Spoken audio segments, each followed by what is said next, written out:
সুবহান ওয়ালহামদুলিল্লাহ লা ইলাহা ইল্লাল্লাহ সুবহান ওয়ালহামদুলিল্লাহ লা ইলাহা লা বলেন সুবহানাল্লাহ ওয়ালহামদুলিল্লাহ লা ইলাহা ইল্লাল্লাহ তুমি বাঁচাও তুমি মারো অভিরত ক্ষমা করো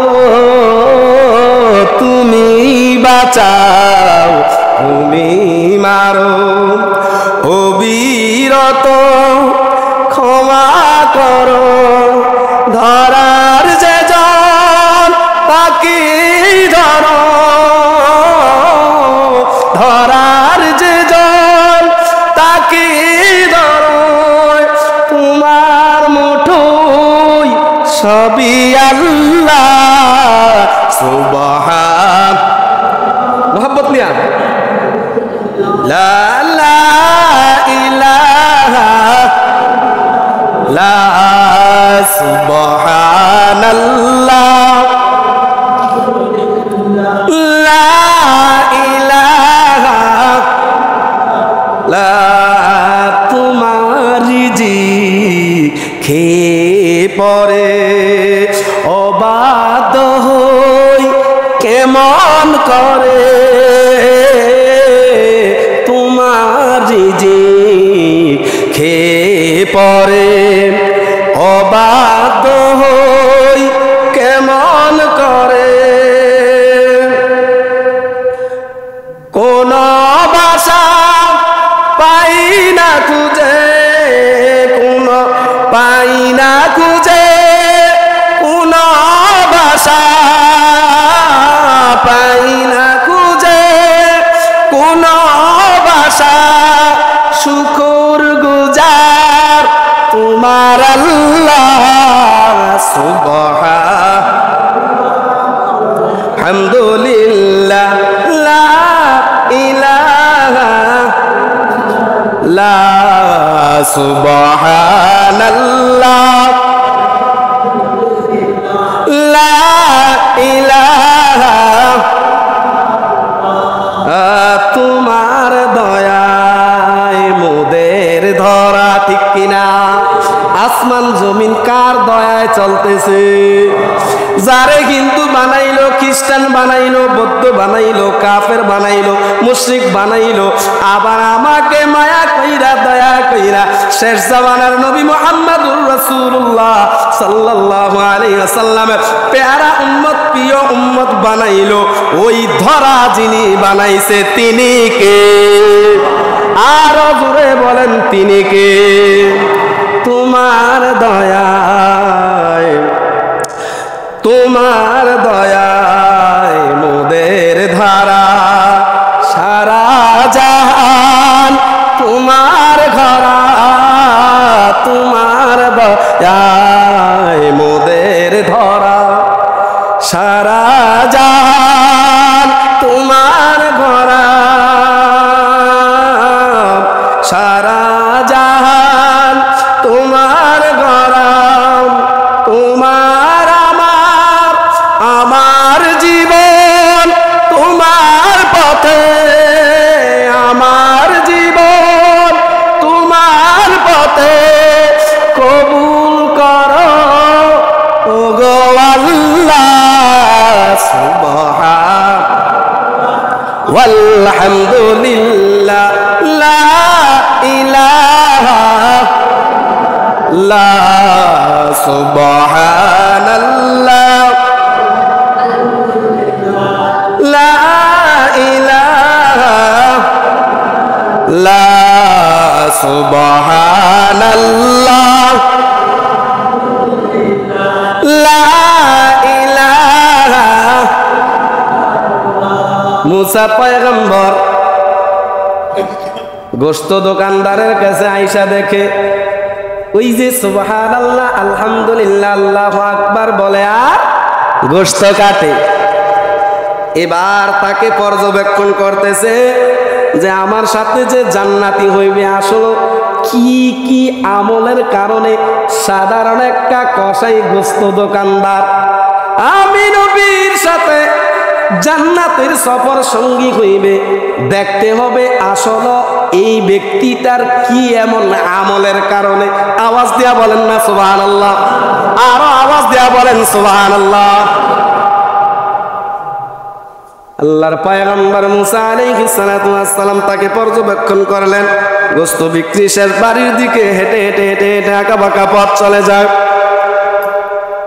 যাওয়ার পথে দেখে এইবার গোস্তের পটলিটা নিয়ে সুন্দর মতো ঘরের মধ্যে কোনো মানুষের হানা গোনা বোঝা যায় না, আনা গোনা বোঝা যায় না।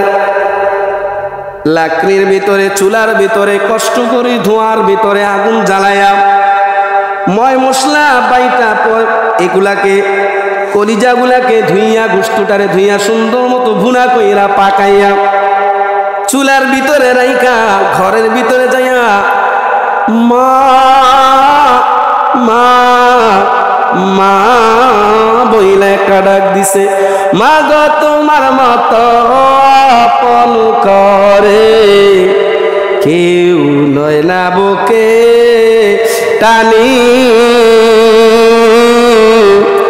আদর করে মুছে না কে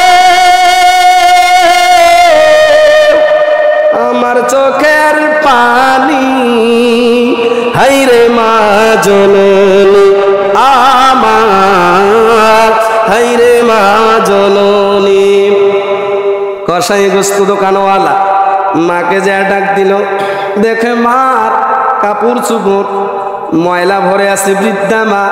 এইবার মাকে ময়লা যুক্ত কাপড়টারে সুন্দর মতো পরিষ্কার করাইছে, মাটারে পর্দার ঝোপের ভিতরে নেয়া গোসল করাইয়া মায়ের মাথার মধ্যে তেল দেয়া সুন্দর মতো পরিষ্কার পরিচ্ছন্ন কইরা খাটের মধ্যে বসায়া পাক যুক্ত কলিজা বোনা নিয়া মাকে খাওয়ায়।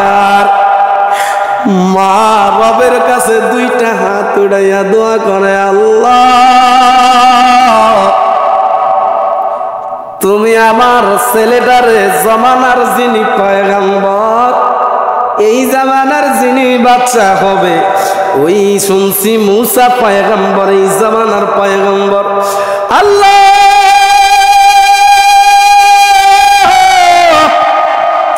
আমার এই ছোট্ট, আমার এই একটা ছেলে, আমার বৃদ্ধা মা অসুস্থ, ময়লা যুক্ত পায়খানা প্রস্রাব করে আমি ভরায়া রাখি, কোনদিন ছেলেটা নাকের মধ্যে দুর্গন্ধ অনুভব করে, আমাকে কোনদিন উফ শব্দ করে নাই। আল্লাহ তাআলা বলছে উফিউ ওয়ালা তানহারহুমা ওয়া ক্বাদা রাব্বুকা আল্লা তা'বুদু, আল্লাহ বলে তোমরা আমি আল্লাহ তাআলার ইবাদত করো, আল্লাহ তা'বুদু ইল্লা ইয়াহু ওয়া বিল ওয়ালিদাইনি ইহসানা, তোমার মাতা এবং পিতার প্রতি তুমি ইহসান সদ আচরণ করো।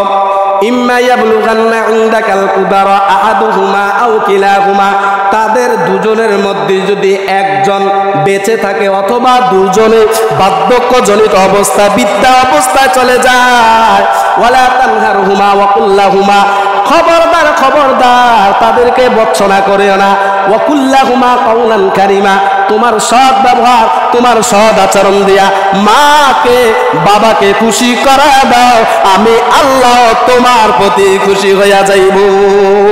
মাতা পিতার সন্তুষ্টি আমি আল্লাহর সন্তুষ্টি, মাতা পিতার ক্রোধ আমি আল্লাহর ক্রোধ। আল্লাহ বলে তিন ব্যক্তিকে আমি বেশি পছন্দ করি। কয় ব্যক্তি রে? একটু জবান খুলে বলতে হবে, কয় ব্যক্তি?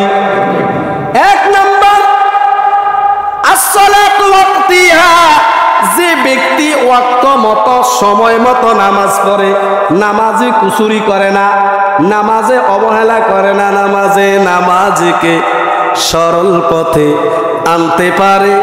নামাজে ওরে যেই নামাজে নবীজি নাই সে নামাজ তোর হবে না রে, ওরে যেই নামাজে নবীজি নাই নবী তো নামাজ, সেই নামাজ তোর হবে না রে।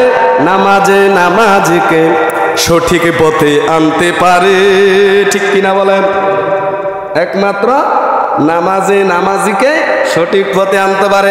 দোকানের মধ্যে আপনার চাচতো ভাই, আপনার বাবা, আপনার ছেলে, আপনার ভাতিজা বৈশা বিভিন্ন কাজে সময় কাটাইতেছে, এই সময় আপনার ঈমানি দায়িত্ব, কেননা শুধু যে মা এবং বাবার প্রতি ছেলের দায়িত্ব, ছেলের প্রতি মা এবং বাবার দায়িত্ব, মেম্বারের প্রতি জনগণের দায়িত্ব না, না না, প্রত্যেকটা মুসলমান বন্দার হক হচ্ছে বড় হক। বন্দার হক কি? সব সময় আপনি বন্দার সামনে পিছনে, তাহার অগোচরে, তাহার আগে, তাহার পরে সব সময় আপনি আপনার আল্লাহর বান্দাদের জন্য কল্যাণ কামনা করবেন, তাকে ভালো কাজে উৎসাহিত করবেন। আল্লাহ বলে, ও বান্দা, আসসালাতু ওয়াক্তিয়া, ওয়াক্ত মতো নামাজ পড়ো। 2 নাম্বার, 1 নাম্বার পছন্দের ব্যক্তি হচ্ছে যে ব্যক্তি ওয়াক্ত মতো নামাজ পড়ে। 2 নাম্বার বিররুল ওয়ালিদাইন। আইসিনি কোরআনের আয়াত, কথা কয় না? আইসিনি বিররুল ওয়ালিদাইন, মাতা পিতার খেদমত যেই সন্তান করে গো। মুসা পয়গম্বরের ঘটনা কি আপনারা শোনেন নাই? আল্লাহর পয়গম্বর মুসা আলাইহিস সালাতু ওয়াস সালাম গোশত বিক্রি করে। সব নবীরা, সাহাবায়ে কেরামরা, মাযহাবের বড় বড় ইমামরা ব্যবসা করছে। ব্যবসা হালাল না হারাম? এই জবান বলেন, ব্যবসা হালাল না হারাম? শহীদুল্লাহ হুজুর মানুষের এলাকাতে যায়া যায়া, দেশে বিদেশে, জেলা বিভাগে, থানা পর্যায়ে যায়া যা মানুষের খেদমত করার পাশাপাশি ওনার ব্যবসা আছে না নাই? তাহলে উনি কাজটা কি? ব্যবসা যে করতেছে, হালাল করতেছে না হারাম করতেছে? কোন কোন রাওয়ায়াতের মধ্যে আসছে রে, ব্যবসার মধ্যে আল্লাহ পাক রব্বুল আলামিন 99 ভাগ বান্দার জন্য হালাল ব্যবস্থা রাখছে। আবার কোন কোন রাওয়ায়াতে আসছে 90 ভাগ। কত ভাগ? 90 ভাগ। তাহলে আপনি চাকরি করতে গেলে আসেন বাড়িতে, সারে ফোন দিছে, কয় কই, কয় মুগুজি রইছেন লতিফপুর, এরকম মিথ্যা কথা বলে কি বলে না? সামদিনা সিনজি দূরছে, কয় বরকইতাছি। আল্লাহর বান্দা তো বইয়ে রইছে। এই তো প্রথম একটা মিথ্যা কথা বলছে। এইবার এখানে নামার পরে কয় আপনার জন্য আধা ঘন্টা ধরে বইয়ে আছি, আপনি কি করছেন? কয় জ্যামে। মিথ্যা কথা কয়টা হইল? বিনা কারণে একটা মিথ্যা কথা যদি বলা হয়, আল্লাহর নবী বলে উম্মত, একটা মিথ্যা কথা বলার কারণে তোমাদের আমলনামায় 7,500 বছরের গুনাহ লেখা হয়। আওয়াজ দিয়া চিৎকার মেরে বলেন নাউজুবিল্লাহ। কয় বছরে? 7,500। 7.5 না, 7.5 না। ও আমার বাবারা, আল্লাহর পয়গম্বর মুসা আলাইহিস সালাতু ওয়াস সালাম গরুটা জবাই করে। মুসা, আল্লাহু আকবার। মুসা আলাইহিস সালাতু ওয়াস সালামের জমানায় তার একজন অনুসারী, কে? তার একজন অনুসারী। ওই অনুসারী যখন কসাইখানার মধ্যে, বাজারের মধ্যে গোশত দোকান আছে, গোশত দোকানের ভিতরে যাইয়া গোশত বিক্রি করে, গরুটা জবাই করে, গরুটা আইনা সর্বপ্রথম গরুর যেই গোশতটা ছুরি দিয়া পুষ দেয়, এই গোশতটা আর কলিজাটা রাইখা দেয়। আল্লাহর কাছে মুসা সব সময় বলতো, রব্বি আরনি, আল্লাহ আমি তোমাকে দেখতে চাই। কি করতে চাই? আল্লাহ বলে লাম তারানি। মুসা বলে, আল্লাহ বলে লাম তারানি, মুসা তুমি আমাকে দেখবা না। পাগলা যা চায় সবচাইতে জিদি নবী ছিল মুসা পয়গম্বর। আজরাইল আলাইহিস সালাতু ওয়াস সালামকে বাম হাতে থাপ্পড় দিয়া তার চক্ষু একটা ছুটাইয়া ফেলছে। এত রাগী, এত শক্তিশালী মুসা পয়গম্বর বলতেছে, আল্লাহ গো, আমার সাথে জান্নাতের যাত্রী কে হবে? সুবহানাল্লাহ কইতেন না? একটু আওয়াজ দিয়া বলেন না জোরে জোরে সুবহানাল্লাহ। আল্লাহ আমার সাথে কে হবে আমার সফর জান্নাতের সঙ্গী? নবীজি বলে মান আহাব্বা সুন্নতি ফাকাদ আহাব্বানি ওয়া মান আহাব্বানি কানা মাই ফিল জান্নাহ। যে ব্যক্তি আমি নবীজির সুন্নাতকে মহব্বত করলো সে যেন আমি নবীকে মহব্বত করলো, আর যে আমি নবীকে মহব্বত করলো ওই উম্মত আর আমরা পয়গম্বর নবীরা একই জান্নাতের ভিতরে দুইটা আঙ্গুলের মধ্যবর্তী যেই ফাঁকা জায়গা, ওই ফাঁকা জায়গা বরাবর একইবারে নিকটে উম্মত আর সকল পয়গম্বর নবীরা থাকবে। আওয়াজ দিয়া বলেন সুবহানাল্লাহ। মুসা পয়গম্বর বলে আল্লাহ আমি ওই যে আমার জান্নাতে আমার সফর সঙ্গী হইবে তাকে আমি দেখতে চাই। আল্লাহ বলে যাও ওই বাজারের মধ্যে যাও। বাজারের মধ্যে যাইয়া দামেস্কের শহরের ভিতরে বাজারের একটা কোণার ভিতরে একটা দোকানদার সব সময় গুস্তর মধ্যে যখন ছুরিটা দিয়া আঘাত করে তখন বলে বিসমিল্লাহ, আলহামদুলিল্লাহ, আল্লাহু আকবার, লা ইলাহা ইল্লাল্লাহ। সারাক্ষণ তাসবিহ জবানের ভিতরে সুবহানাল্লাহ বলেন, সুবহানাল্লাহ ওয়ালহামদুলিল্লাহ, সুবহান ওয়ালহামদুলিল্লাহ, লা ইলাহা ইল্লাল্লাহ, সুবহান ওয়ালহামদুলিল্লাহ, লা ইলাহা লা বলেন সুবহানাল্লাহ ওয়ালহামদুলিল্লাহ, লা ইলাহা ইল্লাল্লাহ।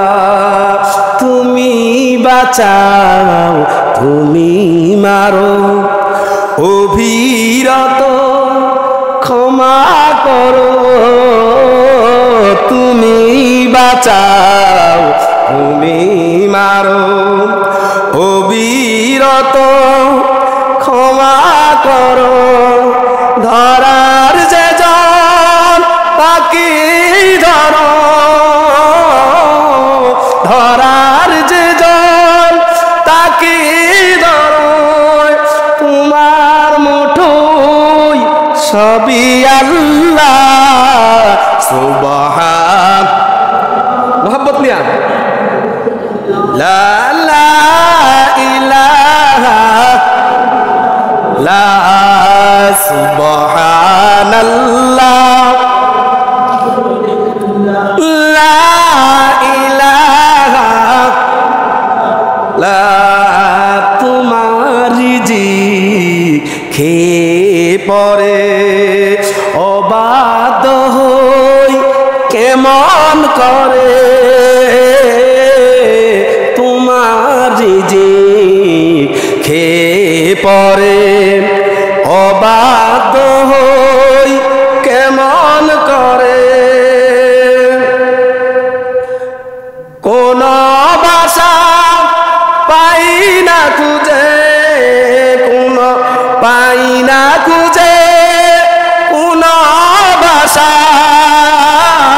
পাই না খুঁজে, কোন ভাষা শুকর গুজার তোমার আল্লাহ।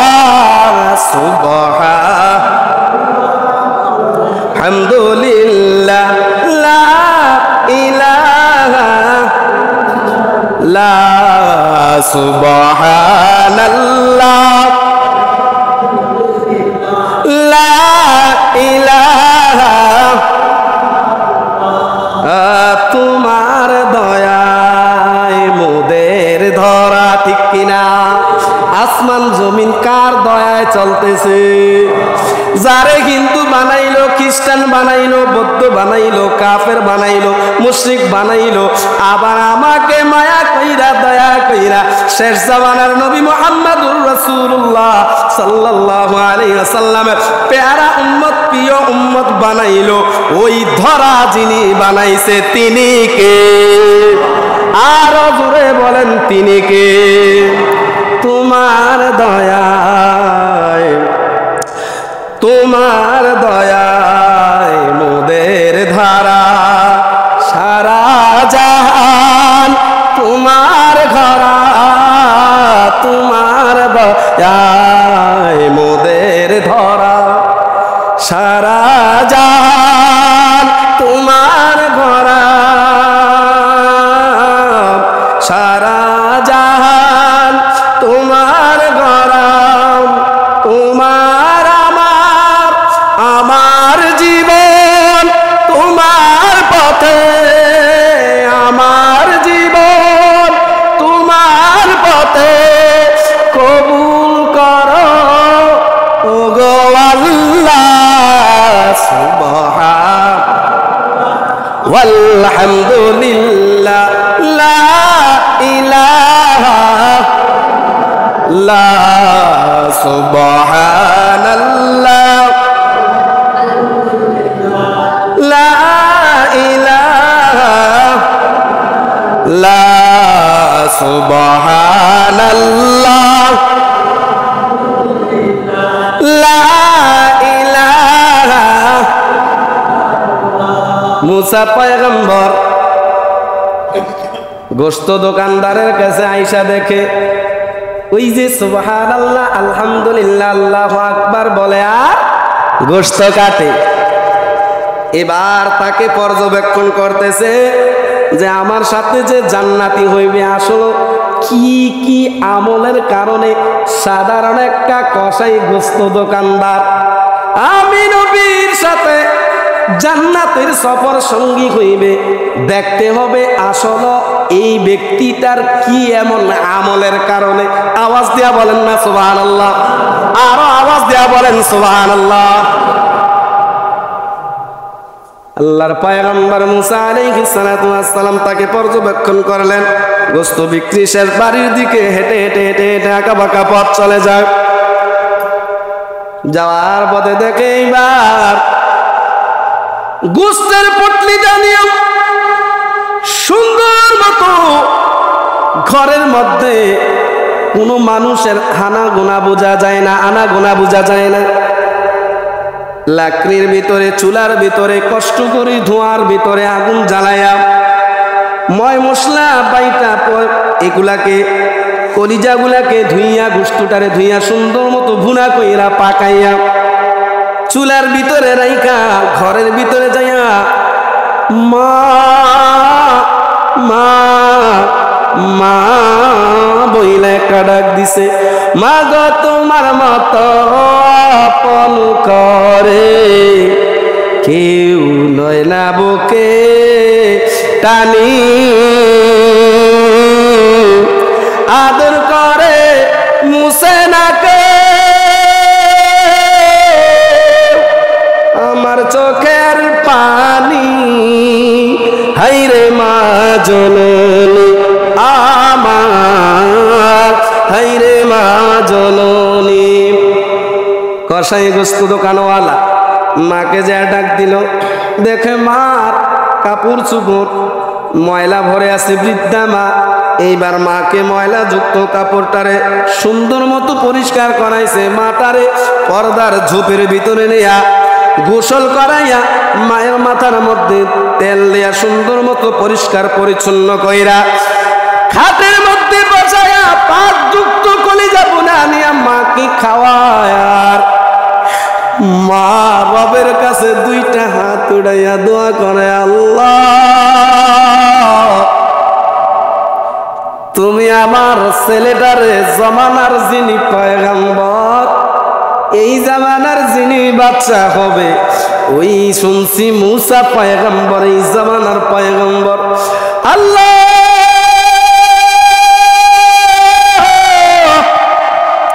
আমার এই ছোট্ট, আমার এই একটা ছেলে, আমার বৃদ্ধা মা অসুস্থ, ময়লা যুক্ত পায়খানা প্রস্রাব করে আমি ভরায়া রাখি, কোনদিন ছেলেটা নাকের মধ্যে দুর্গন্ধ অনুভব করে আমাকে কোনদিন উফ শব্দ করে নাই। আল্লাহ তাআলা বলছে উফিউ ওয়ালা তানহারহুমা ওয়া ক্বাদা রাব্বুকা আল্লা তা'বুদু, আল্লাহ বলে তোমরা আমি আল্লাহ তাআলার ইবাদত করো, আল্লাহ তা'বুদু ইল্লা ইয়াহু ওয়া বিল ওয়ালিদাইনি ইহসানা, তোমার মাতা এবং পিতার প্রতি তুমি ইহসান সদ আচরণ করো। ইম্মা ইয়াবলুগান্না ইনদাকাল কুবারা আহাদুহুমা আও কিলাহুমা, তাদের দুজনের মধ্যে যদি একজন বেঁচে থাকে অথবা দুজনে বার্ধক্যজনিত অবস্থা বৃদ্ধা অবস্থায় চলে যায়, ওয়ালা তানহারহুমা ওয়া কুল্লাহুমা, খবরদার খবরদার তাদেরকে বর্জনা করিও না, ওয়া কুল্লাহুমা কাওলান কারিমা, তোমার সৎ ব্যবহার তোমার সৎ আচরণ দিয়া মাকে বাবাকে খুশি করা দাও, আমি আল্লাহ তোমার প্রতি খুশি হইয়া যাইব। উফি ওয়ালা তানহারহুমা, তোমার এই জীবন দশায় যদি একদিনও তোমার মা তোমার আচরণের কারণে তোমার দুর্ব্যবহারের করার কারণে তোমার মা যদি উফ শব্দ কয় আমি আল্লাহর আরশ পর্যন্ত কেঁপে যায়, ওই সন্তানের জন্য চিরস্থায়ী জাহান্নাম, চিরস্থায়ী জাহান্নাম, চিরস্থায়ী জাহান্নাম। আওয়াজ দেয়া বলেন ঠিক কিনা? মুসা পয়গম্বরের মা দোয়া করছে, আল্লাহ জামানার পয়গম্বর মুসার সাথে আমার ছেলেরে তুমি হাসর করাইও, জান্নাতের ভিতরে তারে স্থান কইরা দিও। বলেন তো আল্লাহর নবী মুসা আল্লাহর কাছে জানতে চাইছে এইবার কি কি করার কারণে, মায়ের দোয়ার কারণে জামানার পয়গম্বর মুসার সাথে যদি জান্নাতি হওয়া যায়, মাতা পিতার খেদমত করলে আমাদের সকলের পরবর্তী জীবনটা জিন্দিগিটা সুখের হবে না দুঃখের হবে? এখন তো বর্তমানে কি নাই, পয়গম্বররা নাই, আল উলামাউ ওয়ারাসাতুল আম্বিয়া। গত রবিবারে আমাদের পীর সাহেব হুজুর কেবলা এই মাহফিলে তাশরীফ আনছে। হুজুরেরা নিজেরাই বলে, ও সন্তান তুমি আমার কাছে বয়াত গ্রহণ করছো, ভালো কথা, তোমার মার সাথে তুমি সদাচরণ কইরো, ভালো ব্যবহার কইরো। হুজুর দেখলাম ওজিফা দিল, লা ইলাহা ইল্লাল্লাহ, সুবহানাল্লাহ, আলহামদুলিল্লাহ, আস্তাগফিরুল্লাহ বেশি বেশি পাঠ করবা। এইবার ওজিফা দিলেন, হুজুরের মাথার মধ্যে হাত দিয়া ঝাড়ফুঁক দিয়া দিলেন, আলহামদুলিল্লাহ চলে গেল। হুজুররা নিজেরাই বলে, পীর সাহেবরা বলে, রে তোমার মা তোমার বাবা যদি আল্লাহর কাছে দুইটা হাত উঠাইয়া দোয়া করে, এই দুইটা হাত জমিনের মধ্যে উঠাইতে দেরি আল্লাহর আরশ পর্যন্ত তিন ব্যক্তির দোয়া আল্লাহ কবুল করতে দেরি করে না। এক নম্বর যে ব্যক্তি মুসাফির, দুই নম্বর যে ব্যক্তি মাজলুম অসহায়, মাতা পিতা ছাড়া এতিম, সবার অবহেলায় অবহেলায় মাজলুম হইয়া বাঁচে, আর তিন নম্বর ব্যক্তি হচ্ছে তোমার মা আর তোমার বাবা। যদি তারা তিনজনের একজন আমি আল্লাহর কাছে দোয়া করে, আমি আল্লাহ পাক রব্বুল আলামিন সঙ্গে সঙ্গে তাদের দোয়া আকাশের বিদ্যুৎ চমকানোর আগে তাদের দোয়া আমি আল্লাহর কাছে পৌঁছে যায়, আমার আরশ কম্পন লেগে যায়, আমার আরশ কম্পন লেগে যায়। আমি সঙ্গে সঙ্গে আমার বান্দাদের ডাক আমি আল্লাহ কবুল করে নেই। আওয়াজ দেয়া বলেন সুবহানাল্লাহ। তিনটা আমল করলে কি হয়? ওয়াসসালাতু ওয়াক্তিহা, বিররুল ওয়ালিদাইন মাতা পিতার খেদমত। তিন নাম্বার জিহাদ ফি সাবিলিল্লাহ, জিহাদ ফি সাবিলিল্লাহ। তিনটা ভাই লড়াই করতে করতে খ্রিস্টানদের পল্লীর ভিতরে ঢুকে গেল। দেখেন জিহাদ করলে আল্লাহ তাদেরকে কেন পছন্দ করে, এই কথা বলেই শেষ করে দিচ্ছি বাবার আমার। ও বাবারা, ওই খ্রিস্টানের পল্লী যখন তিন ভাই গেল গো, তিন ভাই যাওয়ার পরে এবার ওই খ্রিস্টান পল্লীর বাচ্চা তার সৈন্য দিয়া ঢাকায় নেয়া বলতেছে, তোমরা কে এই মহল্লার ভিতরে এই এলাকার ভিতরে তো তোমাদেরকে দেখি নাই। বলতেছে আমরা তিনজন, তিন ভাই মুসলমান। বলতেছে তোমরা মুসলমান? বলে হ্যাঁ। কয় তাহলে তোমরা যাতে আমাদের মহল্লাতে আমাদের রাজ্যেই ঢুকেই ফেলেছ, আমাদের সাথে আমাদের গোত্রের ধর্ম তোমরা পালন করতে হবে, খ্রিস্ট ধর্ম পালন করতে হবে, আমাদের বাইবেল পড়তে হবে। বলে না না, আমার আল্লাহ এক, আমরা এক আল্লাহর প্রতি না দেখে ঈমান এনেছি, আমরা মরব, আবার কিয়ামতের ময়দানে আমাদেরকে আল্লাহ তাআলা হাশরের ময়দানে উঠাবে। এই কথা যখন বাদশা বলল, লম্বা ঘটনা একেবারে সংক্ষিপ্ত করে দিচ্ছি। তার সোনা সৈন্যদের কিনিয়া আগুনের মধ্যে বিশাল বড় এক পাতিল বসাইল, নিচে দিয়ে আগুন দিল, এবার উপরে তেল ঢাললো। তেল ঢালার পরে উত্তপ্ত গরম তেল তিন ভাইয়ের মধ্যে সবার বড় ভাইকে প্রশ্ন করে, ও ছেলে, তুমি তোমার মুহাম্মাদের ধর্ম ইসলামকে ছেড়ে দিয়া, তোমার এক আল্লাহর ধর্ম ছেড়ে দিয়া আমাদের খ্রিস্টান ধর্ম কবুল করো না তো তোমাকে তেলে জ্বালাইয়া দেওয়া হবে। দেরি করলেন না, বড় ভাইটাকে তেলের মধ্যে ফেলাইয়া দিলেন। গোশতগুলো হাড়গুলো হাড্ডিগুলো ভেসে উঠলো, গোশতগুলো উত্তপ্ত গরম তেলের মধ্যে মিশ্রিত হয়ে গেল। দ্বিতীয় ভাইটাকে যখন ফালার আগে একই প্রশ্ন করলো, বলে ঈমান দিব না জান দিব, জান দিব ঈমান দিব না। দ্বিতীয় ভাইকে জ্বালাইলো, জ্বালানোর পরে ছোট্ট ভাইটাই বা চোখের পানি সাইরা সাইরা কাঁদতেছে। বাদশা কয়, মনে হয় এই ছেলেটাই মনে হয় আমাদের ধর্মটারে মাইনা নিব। এইবার বাদশা যখন ডাক দিয়া বলছে, এই ছেলে তুমি কেন কাঁদতেছো? বলতেছে, আমার এই পশম পরিমাণ যদি আল্লাহ তাআলা তোমাদের এই রাজ্যের ভিতরে আমার ভাই বানায়া ঢুকাইতো, সবগুলা ভাইকে যদি তেলের ভিতরে পুরাইতা, আল্লাহর জান্নাতে হাসি খুশি আমরা ভাইরা চলে যেতে পারতাম। আওয়াজ দেয়া বলেন না আল্লাহু আকবার। এইবার এই ছেলেটারে কি করলেন? ছেলেটারে নিয়া বলতেছে, এবার ইন দি মিন টাইম শয়তান আসছে। শয়তান কি বালা পরামর্শ দেয় না খারাপ পরামর্শ? বাচ্চারে ডাকতে বলে, বাচ্চা মুসলমানদের বিরুদ্ধে মুসলমানদের জন্য শয়তানেও ভালো সাক্ষী দেয়। দেখেন ও বাচ্চা, কয় কি মুরব্বী বলেন? মুরব্বী সাইজ যাইছে, কয় মুরব্বী কি বলেন? কয় এই ছেলেটারে আপনি পড়াইয়া তাদের ঈমানকে নষ্ট করতে পারবেন না, তবে একটা কাজ যদি করেন পারবেন। কয় কি?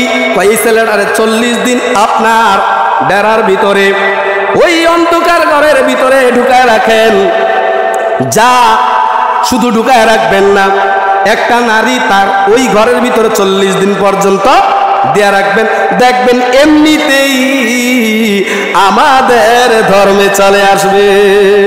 শয়তান বুদ্ধি দেয়, কয় তাহলে নারী পাই কই? কয় নারী সুন্দরী নারী দিতে হবে, দেখলেই যাতে আকর্ষণ লাগিয়া যায়, দেখলেই যাতে যৌবনের তাড়নায় ঈমানটারে হারাইয়া আমাদের ধর্মে চলে আসে। সুবহানাল্লাহ কইতেন না?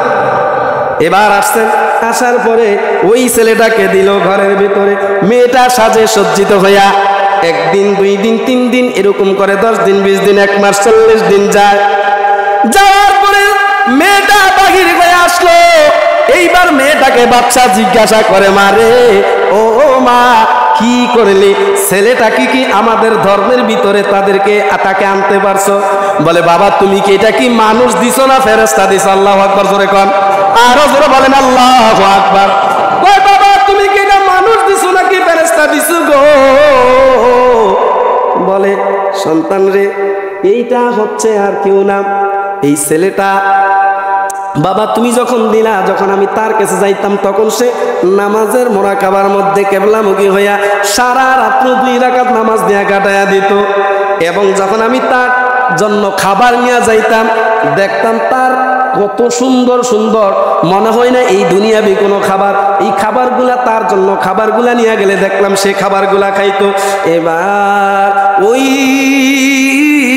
বাচ্চা বলে, ছেলেটারে ডাকো। ছেলেটারে আনলেন। বলে, ছেলে রে তুমি 40 দিন কি করছো? কয় আপনার মেয়ে না কে আসছে তাকানোর আমার সময় নাই। আমি যখন 40 দিন পর্যন্ত আপনি আমাকে দিয়েছেন, আমি আমাকে ধন্য মনে করতে পারছি। নীরবে নিবৃত্তিতে আমার রবরে আমি ডাকছি। আমার রবের যখন আমি হইয়া গেছি থেকে আমার খাবারের সকল কিছুর ব্যবস্থা কইরা দিছে। তাহলে আল্লাহর রাস্তায় যদি আপনি জিহাদ আপনাকে কোরবান করতে পারেন, আল্লাহর পছন্দের বান্দা আপনারা হতে পারবো কি পারবো না? তাহলে আমরা জিহাদি শাহাদাতি মৃত্যু কামনা করি, যেই মৃত্যু কামনা করলে আমাদের ভিতরে কোনো অহংকার থাকবে না, লোক দেখানো শহীদ হওয়ার অহংকার আমাদের ভিতরে থাকবে না। আল্লাহ তাআলা আমাদের সকলকে কবুল এবং মঞ্জুর করেন। ওয়া আখিরি দাওয়ানা আনিল হামদুলিল্লাহি রাব্বিল আলামিন।